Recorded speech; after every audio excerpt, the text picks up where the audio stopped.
Assalamualaikum, kita lanjut lagi ke modul 4 tentang demokrasi. Nah, kita tahu bahwa bangsa Indonesia adalah sistem pemerintahnya adalah sistem demokrasi. Apa sih itu demokrasi? Nah, kalau kita lihat dari definisinya, demokrasi ini berasal dari kata Yunani yaitu demos yang berarti rakyat atau penduduk atau suatu tempat. Kemudian kekuasaan atau kedaulatan. Nah, dari gabungan arti demos ini, kalau kita lihat konsepnya itu sebenarnya demokrasi ini adalah dari rakyat, oleh rakyat, untuk rakyat. Jadi semuanya itu kembali kepada rakyat. Ketika pemerintahan dan konstitusional dibangun, undang-undang dasar dan nilai filosofis itu semuanya dari rakyat, untuk rakyat, oleh rakyat. Jadi semua masyarakat, semua negara Indonesia ini adalah sistem yang demokrasi. Jadi makanya undang-undang dibuat itu untuk rakyat, bukan untuk kepentingan organisasi. Nah, kita bisa melihat juga definisi yang dikemukakan oleh Joseph A. Smetter mengatakan bahwa demokrasi merupakan suatu perencanaan institusional untuk mencapai keputusan politik di mana individu-individu memperoleh kekuasaan atau memutuskan secara perjuangan kompetitif atau suara rakyat. Nah, menurut si Joseph ini, semua keputusan-keputusan itu harus dikembalikan kepada rakyat. Makanya satu yang harus dipahami oleh kita kalau nanti kita jadi penegak hukum atau kita nanti orang yang membuat hukum di bangsa Indonesia, ingat bahwa sistem negara kita itu adalah sistem negara demokrasi. Jadi semuanya itu berdasar dari rakyat, oleh rakyat, untuk rakyat. Nah, apa yang kita buat itu semuanya harus untuk rakyat, bukan untuk kepentingan pribadi, bukan untuk kepentingan sendiri, organisasi, atau kepentingan-kepentingan orang luar yang menginginkan yang menginginkan sesuatu dari bangsa Indonesia. Jadi demokrasi itu dilihat dari sistem pemerintahannya. Yang pertama bisa dilihat adalah pemerintahan dari rakyat mengandung pengertian bahwa suatu pemerintahan itu dipilih oleh rakyat. Nah, makanya di Indonesia itu ada pemilu atau pemilihan umum. Nah, itu salah satu bentuk demokrasi. Jadi yang memilih pemimpin itu seluruh rakyat Indonesia. Walaupun pemilihan seperti itu bisa menghabiskan anggaran yang besar bagi bangsa Indonesia. Namun karena sistemnya demokrasi, yang memilih itu rakyat, untuk rakyat, maka pemilihannya itu dilakukan oleh rakyat. Dan yang kedua adalah pemerintahan itu oleh rakyat memiliki pengertian bahwa suatu pemerintahan menjalankan kekuasaannya atas nama rakyat, bukan atas dorongan pribadi, elit, atau organisasi, atau biokrasi yang diandungnya. Nah, makanya kalau Bapak Ibu sebagai penegak hukum, nah misalnya di sini kan ada mahasiswa Ibu yang udah bekerja sebagai penegak hukum. Jadi jangan pernah sama sekali membuat aturan, mengambil kebijakan itu, atau tidak memutuskan suatu itu atas kepentingan pribadi, organisasi, atau orang yang paling dekat dengan dia. Tidak, itu tidak boleh, karena itu tidak sesuai dengan sistem demokrasi yang dianut. Maka bagaimana seharusnya? Jadi sesuatu yang diperjuangkan itu adalah kebutuhan rakyat, apa yang terjadi di masyarakat kita, apa yang dibutuhkan oleh rakyat. Nah, yang dibutuhkan oleh rakyat ini baik nggak? Itu kalau baik dan itu menjadi kebiasaan dan itu tidak merugikan siapapun, maka boleh dilaksanakan. Tidak melihat pada unsur kepentingan-kepentingan. Misalnya kan kemarin itu undang-undang mau diamandemen. Undang-undang tentang jabatan presiden itu mau dirubah menjadi 3 periode. Kira-kira boleh dirubah 3 periode karena Pancasila itu kan adalah terbuka dia. Tapi apakah 3 periode itu memang benar untuk kepentingan rakyat, atau misalnya itu hanya sekedar kepentingan politik dalam organisasi satu itu saja. Nah, sementara di awal kan kita tahu dari rakyat, untuk rakyat, pada rakyat. Jadi artinya pemimpin pun harus dipilih dari seorang rakyat. Nah, apakah kalau nanti pemimpin itu memimpin sangat lama, ditakutkan bahwasanya dia akan memiliki rasa kepemilikan seperti raja-raja. Kalau sistemnya itu kerajaan, ya maka dia yang tidak boleh, tidak ada dari rakyat, maka pimpinannya itu dari raja, turunan raja, dan seterusnya. Sementara kalau demokrasi itu pemimpinnya dari rakyat, tumbuh dari rakyat, maka nanti dia juga akan kembali kepada rakyat. Jadi diberikan kepada siapapun hak, siapa saja boleh menjadi presiden, maka ada waktu diberikan. Biasanya di Indonesia itu waktu yang ada itu adalah 5 tahun, 4 tahun seperti itu ya. Kemudian sekarang itu aturannya kalau untuk presiden itu adalah 2 kali masa jabatan. Nah, untuk melihat keberhasilan demokrasi, maka demokrasi itu akan dilihat dari berhasil tidak berhasilnya itu dilihat dari prinsipnya bangsa Indonesia yang menjadi acuan hidup antar warga negara dengan negara yang di jalannya itu antara pemerintah dan masyarakatnya. Apakah kalau misalnya masyarakatnya itu mematuhi demokrasi, tapi orang yang menjalankan pemerintahan itu tidak tidak mohon maaf ya, kita banyak lihat oknum-oknum pejabat, oknum hakim, oknum polisi yang menjalankan, misalnya ada kasus seperti Sambo misalnya satu.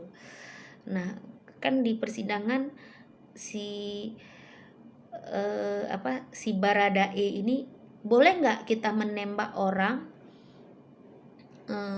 Boleh menembak orang dalam hal apa yang boleh dilakukan polisi? Menembak mati. Nah, apakah dalam hal merugikan negara? Kan itu ada aturan-aturannya. Tapi boleh nggak kita menembak orang atas perintah perintah atasan kita?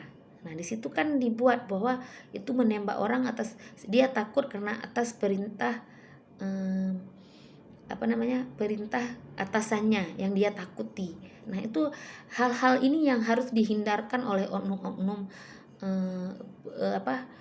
penegak hukum, kemudian pengurus negara. Kenapa demikian? Ingat ya, ketika kita menjadi penegak hukum, ketika kita menjadi pengurus negara, kita itu mengurus negara bukan untuk orang yang menjadi atasan kita atau organisasi tempat kita berlindung, tapi kita mengurus negara dikembalikan kepada rakyat.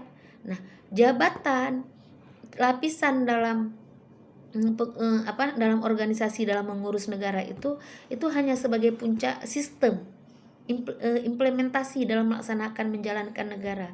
Tapi dilihat kembali apa yang kita buat kebijakan itu, apakah itu untuk rakyat atau untuk kepentingan organisasi atau pribadi seseorang. Kemudian yang kesadaran lainnya adalah adanya pluralisme. Pluralisme itu kita itu sadar atas kemajemukan keberbeda-bedaan kita. Nah, kita tahu bahwa bangsa Indonesia itu banyak sekali suku yang berbeda, agama yang berbeda, bahasa yang berbeda, adat yang berbeda. Nah, apakah kita sadar akan hal ini? Bahwa perbedaan itu ada dan kita tidak perlu tertutup dengan perbedaan itu karena kita adalah bangsa yang satu, negara yang satu. Yang kedua, adanya musyawarah. Nah, Indonesia itu kalau ada masalah apa-apa dimusyawarahkan. Itu yang paling penting karena itu menjadi sebuah karena musyawarah itu adalah sistem demokrasi. Bu, boleh nggak kita demo?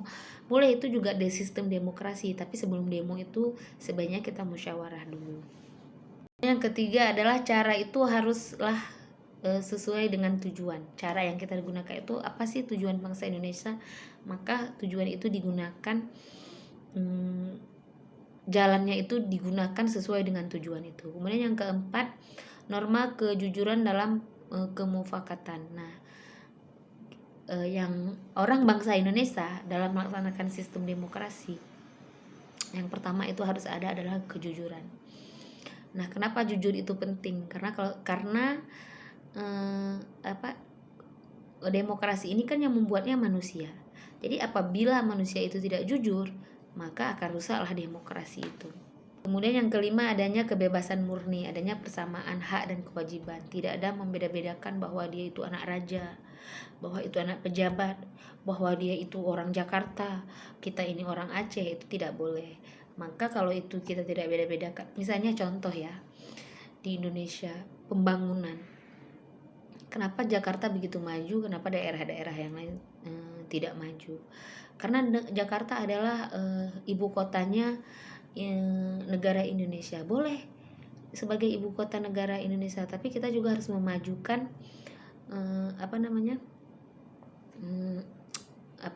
provinsi-provinsi yang lain, karena itu merupakan sebuah sistem demokrasi di mana kita memberikan haknya. Jadi maksudnya tidak ada pembedaan bahwa dia itu adalah orang yang tinggal di ibu kota, bahwa dia adalah tinggal di provinsi terpencil. Jadi ada persamaan. Jadi orang yang di Jakarta dengan orang di Aceh juga boleh harus sama diberikan haknya. Kemudian kewajibannya juga demikian. Kemudian sistem demokrasi itu ada yang terakhir ya, itu trial and error. Jadi ingat ya, tidak ada manusia itu tidak sempurna dan tidak punya kesalahan. Tidak ada pemerintahan yang itu sempurna, tidak ada cacatnya. Namun yang penting ketika kesalahan itu ada, ketika kecacatan itu ada, tapi kita berani mencoba memperbaikinya, bukan stuck atau stop pada kesalahan itu. Nah, kalau itu kita ketahui kesalahan, maka kita boleh memperbaikinya dan mencoba lagi yang lain. Nah, dari kesemuanya itu kita meskipun demikian, tapi kita perlu juga alat-alat negara seperti polisi, jaksa, hakim, kemudian administrasi negara untuk menjalankan demokrasi ini. Nah, sementara demokrasi di Indonesia itu ada 5 poin yang sesuai dengan nilai-nilai Pancasila. Yang pertama, demokrasi yang pemerintah rakyat digunakan oleh pemerintahan Indonesia adalah sistem pemerintah rakyat yang dijiwai dan dituntun oleh nilai-nilai pandangan hidup bangsa Indonesia, yaitu Pancasila. Yang kedua, demokrasi yang bertransformasi nilai-nilai falsafah Pancasila menjadi suatu bentuk dan sistem pemerintahan khas Pancasila. Kemudian ketiga, demokrasi yang dituntut oleh nilai-nilai Pancasila, yaitu konsekuensi dan dari komitmen pelaksanaan Pancasila dan Undang-Undang Dasar 1945 secara murni dan konsekuen, baik itu di bidang pemerintahan maupun di bidang politik. Yang keempat, pelaksanaan demokrasi di Indonesia dengan baik masyarakat pemahaman dan penghayatan nilai-nilai falsafah Pancasila. Kemudian yang kelima, pelaksanaan demokrasi di Indonesia dengan benar adalah pengamalan Pancasila melalui pemerintahan. Nah, itu pemerintahan dulu baru rakyatnya ya, jangan rakyat dulu. Itu yang paling penting ya. Kalau disuruh menjalankan Pancasila, menjalankan sistem demokrasi, pemerintahannya dulu. Pemerintahan itu siapa? Alat-alat negaranya, administrasi negaranya dulu yang menjalankan Pancasila, Undang-Undang Dasar. Maka nanti masyarakatnya akan mengikut. Jangan mengharapkan masyarakatnya dulu, kita dulu sebagai alat negara.